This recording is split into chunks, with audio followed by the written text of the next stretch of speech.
எல்லோருக்கும் வணக்கங்க. Welcome to home creator Tamil. Last week video shoot பண்ணி வச்சுருந்தேன், பட் எடிட் பண்ணுறதுக்கு டைம் கிடைக்காம போயிடுச்சு. அது போக காய் வாங்கிட்டு வந்ததும் வீடியோ எடுக்க மறந்துட்டேன். ஸோ கொஞ்சம் அட்ஜஸ்ட் பண்ணிக்கோங்க ஃப்ரெண்ட்ஸ். லாஸ்ட் வீக் நான் எடுத்திருந்த வீடியோஸோடு சேர்த்து லாஸ்ட் வீக்கோட மெனுவும் இந்த வீக்கோட லஞ்ச் மெனுவும் இந்த வீக் என்னென்ன காய் வாங்கியிருக்கேன், எவ்வளோ பட்ஜெட் அப்படிங்கிறதையும் உங்களுக்கு இந்த வீடியோவில் ஷேர் பண்ணியிருக்கேன். கண்டிப்பாக உங்களுக்கு யூஸ்ஃபுல்லாக இருக்குன்னு நம்புறேன். வீடியோக்குள்ளே போகிறதுக்கு முன்னாடி நீங்கள் இன்னும் நம்ம சேனலை சப்ஸ்கிரைப் பண்ணாமல் இருந்தீங்கன்னா மறக்காமல் சப்ஸ்கிரைப் பண்ணி பெல் ஐக்கானை கிளிக் பண்ணிடுங்க. இனி வாங்க வீடியோக்குள்ளே போகலாம். திங்கக்கிழமை காலையில் வந்து முருங்கைக்காய் சாம்பாரும் கத்திரிக்காய் பொரியலும் வச்சுருந்தேன். இந்த முருங்கைக்காய் சாம்பாரில் கத்திரிக்காயும் போட்டு செஞ்சுருப்பேன். நெக்ஸ்ட் டே வந்து டியூஸ்டே இன்றைக்கி வந்து சன்னா கிரேவி பண்ணியிருந்தேன். இதில் உருளைக்கிழங்கு போட்டு ஸோ இந்த பெரிய பெரிய கொண்டக்கடலை இருக்கும் இல்லைங்களா, அதை வச்சு இந்த சன்னா கிரேவி பண்ணிவிட்டு இதுக்கு கொத்தவரங்காய் பொரியல் பண்ணியிருந்தேன். ஸோ இது வந்து ரொம்பவே நல்லாயிருக்கும். அடுத்த நாள் பார்த்திங்கன்னா சாம்பார் தான். இது வந்து பிளெயின் சாம்பார். இதில் புளியெல்லாம் ஊற்றாமல் சீரகம் போட்டு அரைச்சி செய்கிறது ரொம்பவே நல்லாயிருக்கும். இதுக்கு வந்து வெண்டைக்காய் பொரியல் செஞ்சுருந்தேன். வீடியோஸ் எல்லாமே வந்து எனக்கு ப்ராப்பராக எடுக்க முடியல, ஏன்னா காலையில் நேரம் ரொம்ப அவசரமாக செஞ்சிட்ருப்பேன். இதுக்கு நடுவில் இந்த வாரம் மட்டும் இந்த மாதிரி ட்ரை பண்ணியிருக்கேன்.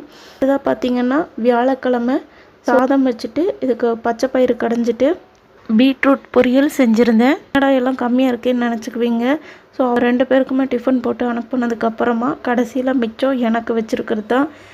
குவான்டிட்டி கொஞ்சம் கம்மியாக இருக்கிற மாதிரி உங்களுக்கு தெரிஞ்சிருக்கும்.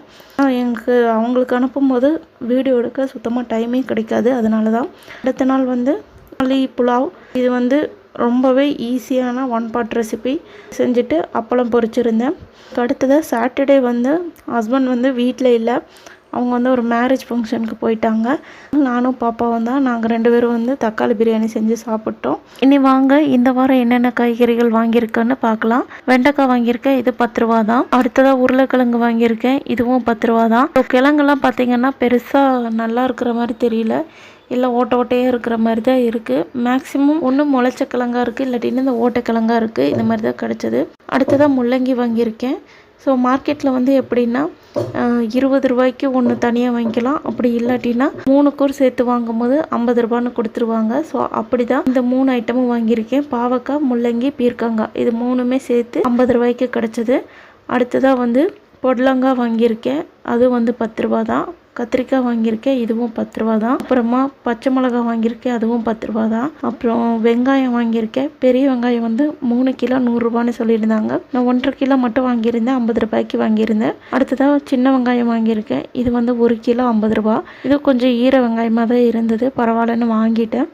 நெக்ஸ்ட்டு வந்து தக்காளி இந்த வாரம் வாங்கலை, கொஞ்சம் வீட்டில் இருக்குது. ஒருவேளை பத்தலைன்னா பக்கத்தில் இருக்கிற கடையிலே வாங்கிக்கலான்னு வந்துட்டேன். ஏன்னா அங்கே தக்காளி கொஞ்சம் சொதன்னு மழையில் நனைஞ்சு ஒரு மாதிரியாக இருந்தது, அதனால் வாங்காமல் வந்துட்டேன்.